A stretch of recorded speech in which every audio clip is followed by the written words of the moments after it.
Howdy folks, welcome to the channel. I'm Don, this is Rockin' the Country. I've got a grin on my face because we've got Ernest Tubb. I'm so glad to have learned about him.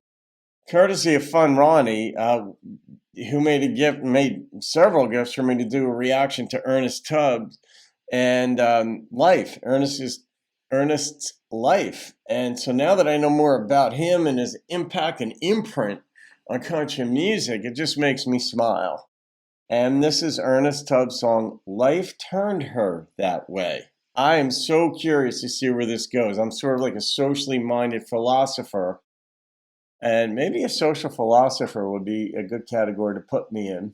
But anyway, funRonni made a gift to the channel for me to do this one. So Ronnie, thank you for this gift. And Ronnie said, I'm glad Loretta was such a fan of Ernest's, as that led me to him. I have many of his albums, and I'm looking forward to seeing his record shop. Happy New Year. Yeah, he's got a record shop in Nashville, and Ronnie is heading down there at some point, and but she's not going to do the touristy stuff.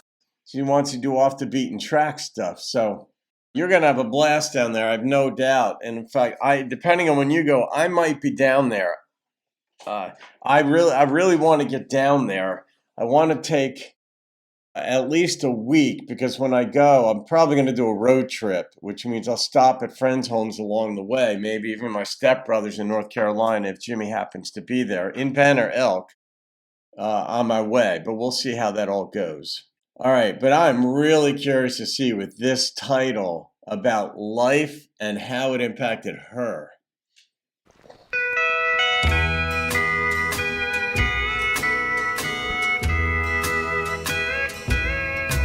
If she seems cold and bitter, I beg of you, just stop and consider all she's been through. Yeah. Don't be quick to condemn her for things she might say. Just remember, life turned her that way. Yeah, it's always good to think. She's been stepped on and walked on so many times, and I hate to admit it, He's done it. but that last footprint's mine. Yeah. She was crying when I met her. She cried harder today. So don't blame her, life turned her that way. I think it's true of everybody. This is an extraordinarily compassionate view of others. And this is my polarity, if you will, in life. So this resonates with me well, where you just ponder and you have a soft heart toward people, even in difficult situations. It doesn't mean it's unlimited, because some people are so broken and they keep people away. Chemistry isn't always there. Like he said, the last footprint or imprint is his. So he knows he contributed to it.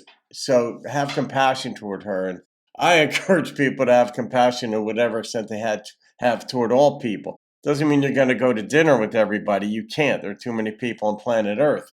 Doesn't mean you're going to get along with everybody. But to have that orientation of softness toward others, there's an advantage to that. There's a disadvantage if you're in business or whatever. If you're in a competitive environment, that's a detriment frequently. But it may eat at your soul if you're not that way toward others.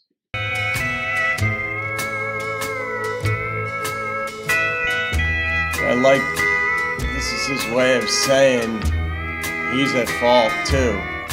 She's been stepped on and walked on so many times.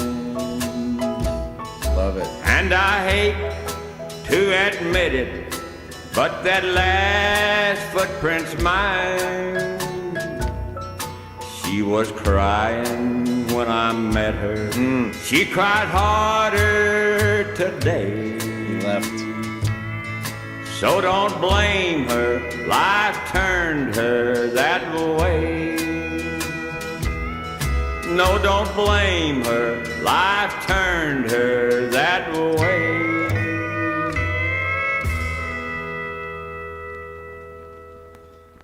You know, it's one of those things in life where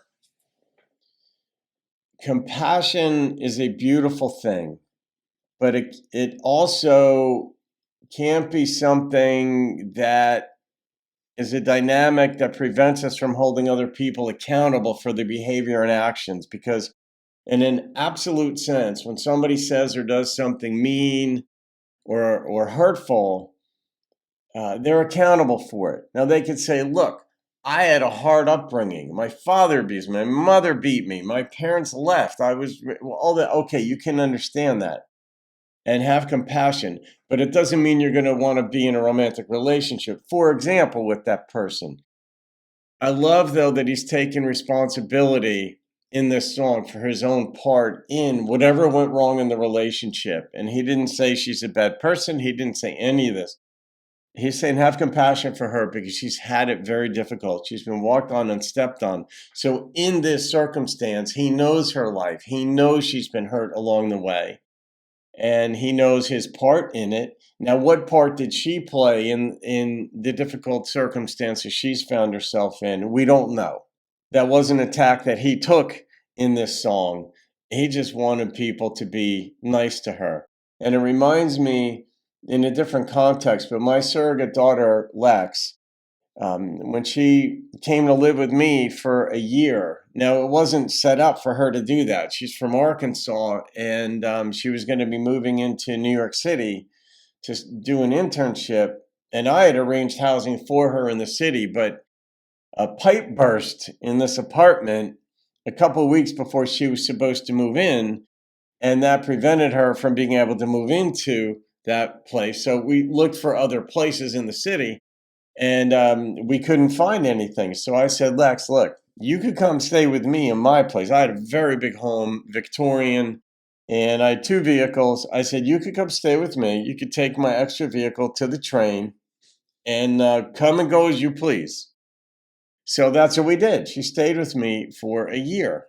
And I remember the last night, the final night she was staying with me before we were moving her into her own apartment in the city. Now, I don't have kids of my own, so Lex was my first child, basically, surrogate.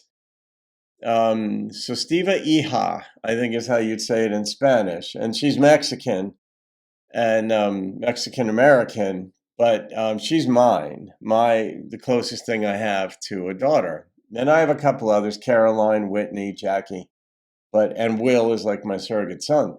But the night before we were moving her in, I don't know, it's probably midnight, 1 a.m, and I texted her from my room because she's in her own room. And I said, "Hey, you dressed?" And she's like, "Yes." I said, "Come to your door." And all the wisdom, all the everything, all the philosophy, psychology, sociology that I've studied, that I've lived, that I see the world through the lens of and all. She came to the door, and I just wanted to say something to her on the final night, and her stuff's loaded up in the truck out there in the driveway and all this. And all that could come out was, I just want people to be nice to you. Like everything I've studied and the degrees and and that's what came out. I just want people to be nice to you.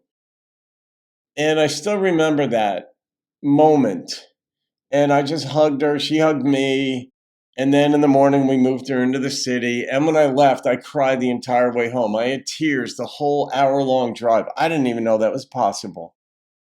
And that's what I hear partly in the song. His was a romantic relationship, obviously. Mine was not that. Mine's a paternal relationship with Lex. But that's what I hear in this song. He just wanted people to be kind to her because she's had a very difficult life, and he partly contributed to it. And I hear that, no matter what the circumstances, if you can encourage people to be kind to others, thoughtful, generous, whatever, it would go a long way. Ronnie, you got me going. Look at you. Look at you, Ronnie. You. I never know where I'm going with these things, but I sure don't run out of thoughts. I got to rate this song, Ronnie. Wow, you guys are on a roll. The number that popped into my head was a 9.4. The instrumentation in this thing was awesome. Absolutely loved it. Started out strong, stayed appropriate. Ernest's voice just incredible, but what a heart is contained within this song. So for the new year, let's roll with this, shall we? Be compassionate toward others. All right, guys, you can thank funRonni for that one. Have a wonderful day. I'll see you on another video. Keep rocking the country. And I hate to admit it, but that last footprint's mine.